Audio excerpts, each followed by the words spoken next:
Hello प्यारे साथियों, math ज्ञान स्टडी में आप लोगों का स्वागत है। तो चलिए आज हम जानते हैं प्रकाश का अपवर्तन का नियम।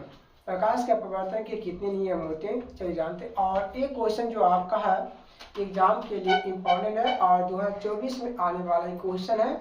आप लोग का 100% आपकी गारंटी है कि प्रकाश का जो परावर्तन होता है, प्रकाश का प्रवर्तन और प्रकाश का अपवर्तन 100% गारंटी है कि क्वेश्चन आएगा तो आएगा। इसमें कहीं 1% का नहीं डाउट नहीं है कि क्वेश्चन नहीं आएगा। प्रकाश के प्रवर्तन और अपवर्तन जो है ये दोनों क्वेश्चन जो आपका आने वाला है, ये दोनों में से कोई एक पूछेगा, मैं पूछेगा, ठीक है।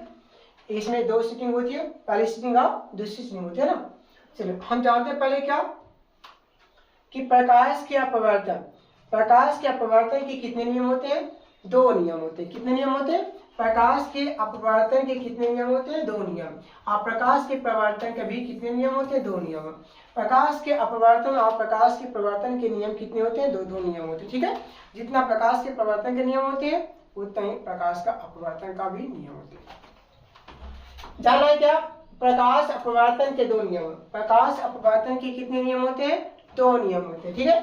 पहला जो होता है आपका आपतित किरण, अपवर्तित किरण तथा दोनों माध्यमों को यानी पृथक यानी करने वाले पृष्ठ के आपतन बिंदु जो होता है, आपतन बिंदु पर अभिलंब सभी एक ही तल में होते हैं।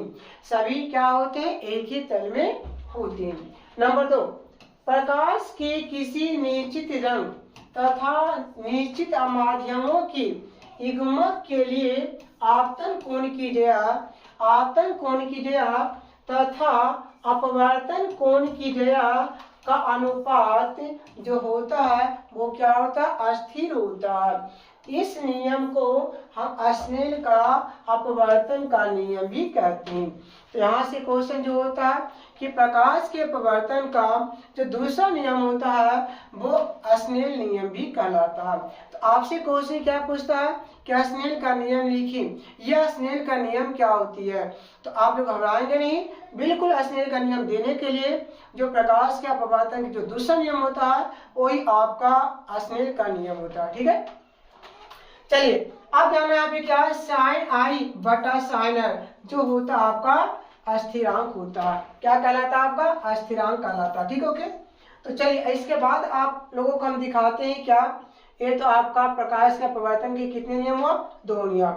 अब यहाँ पे अपवर्तनांक के बारे में दिखाएंगे। किसके बारे में? अपवर्तनांक। देखिए अपवर्तनांक n बराबर माध्यम 1 में प्रकाश की चाल और माध्यम 2 में प्रकाश की चाल बटा होता है। क्या होता है? बटा होता है। अब यहाँ पे करना है क्या?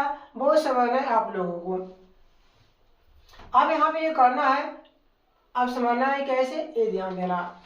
आपका n आपका 21, आपका जो होगा माध्यम आपका 2 का माध्यम आपका 1 के सापेक्ष अपवर्तनांक होगा। n 21 बराबर v1 बाई आपका v2 हुआ। यानी आपका यहाँ ध्यान देना, जिस प्रकार से आपका यहाँ पे क्या 21 है, अब इसके बाद क्या करना, हमें इसे सीधा कर देना। यानी आपका पहला और दूसरा, मतलब यहाँ कहने के मतलब हुआ जो ये यानी 21 के मतलब क्या होता है कि दूसरा अपवर्तनांक और पहला अपवर्तनांक में हुआ। दूसरा अपवर्तनांक यानी पहला अपवर्तनांक। और आपका n 12 के मतलब क्या हुआ कि पहला अपवर्तनांक यानी दूसरा अपवर्तनांक, ठीक है। तो माध्यम 1 का माध्यम यहाँ पे 1 है आपका, तो 1 का माध्यम यहाँ पे 2 है तो 2 है ना। 2 के सापेक्ष अपवर्तनांक आपका n आपका 12 से क्या करती है? निरूपित करते हैं। क्या करते हैं? निरूपित करते हैं। यानी n आपका क्या होता है? 12। यानी v2 बाई आपका क्या होता है? v1 होता है, ठीक है। v2 बाई क्या होता है? आपका v1 होता है। अब जानना है इसके बाद क्या है? अब इसके बाद हमें जानना है